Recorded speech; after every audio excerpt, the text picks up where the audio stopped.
Hey guys, welcome back to my mini blog. আজকে আমি বানাচ্ছি আমের আচার। তো দেখো আমি কী নিয়েছি। দুটো আম নিয়ে নিয়েছি হাফ বাটি চিনি। তো আমগুলো কিন্তু বেশ বড় সাইজের রয়েছে, আর খাটা মিঠা বলে আমি কিন্তু হাফ বাটি নিয়েছি। আর খুব টক আম নিলে তোমরা কিন্তু 1 বাটি চিনি নেবে। শুকনো লঙ্কা, নুন, 5 ফোড়ন আর মৌরি, এই হলো মশলা। তো চলো আমগুলো আগে ছাড়িয়ে নেবো আমি ভালো করে। তো দেখো আমি এটা দিয়ে ছাড়িয়ে নেবো ভালো করে আমগুলো। তারপরে হচ্ছে ছোটো ছোটো করে কুচো কুচো করে কেটে নেবো। তো আমগুলো এতটাই শক্ত ছাড়ানো যাচ্ছে না, যাই হোক ছাড়িয়ে নিয়েছি ভালো মতন। তো একটু একটু সবুজ রয়েছে, সেগুলোকেও আমি ভালো করে বাদ দিয়ে নিচ্ছি। দেখো, তো তারপরে আমি ঝিরি করে কেটে নিয়েছি একদম, দেখো পাতলা পাতলা করে। তো এর মধ্যে আমি চিনিটা মাখিয়ে রাখবো প্রায় 1 থেকে 1.5 ঘন্টা মতন। তো আমি যেহেতু অল্প চিনি দিয়েছি, আমার কিন্তু 1 ঘন্টাও লাগেনি চিনিটা গলতে। যার যতটা পরিমাণে মিষ্টি পছন্দ তারা কিন্তু সেইভাবে বানিয়ে নেবে। আমি যদি একটু টক টক ঝাল ঝাল আর মিষ্টি মিষ্টি বানাবো, সেইভাবে বানাচ্ছি চিনিটা কম দিয়ে। এটা আমি রেস্টে রেখে দেবো। তো ততক্ষণ আমি মশলাটা বানিয়ে নেবো। তো দেখো আমি এখানে নিয়ে নিয়েছিলাম মৌরি, 5 ফোড়ন, শুকনো লঙ্কা আর নুন। ফার্স্টে কিন্তু আমি শুকনো কড়ার মধ্যে এগুলো ভালো করে নেড়ে মশলা করে নেবো। চলো মশলাটা আগে করে নিই। তো দেখো আমি একসাথে কিন্তু সব কটা মশলা দিয়ে দিয়েছি শুকনো কড়ার মধ্যে, দিয়ে ভালো করে নেড়ে নিচ্ছি।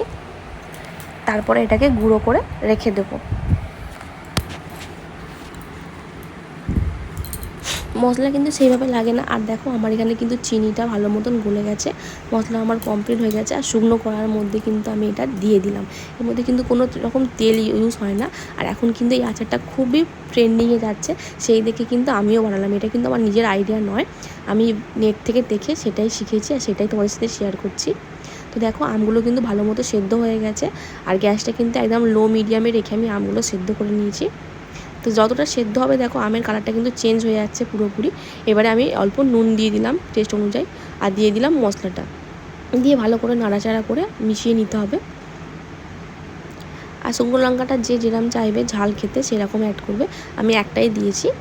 যেহেতু আমার আমটা দেখো সিদ্ধ হওয়ার পর কিন্তু একদমই কমে গেছে, সেই জন্য। আর এটা যেহেতু আমি একদিনে খেতে পারবো না, সেই জন্য আমি অল্প পরিমাণে ভিনিগার দিচ্ছি।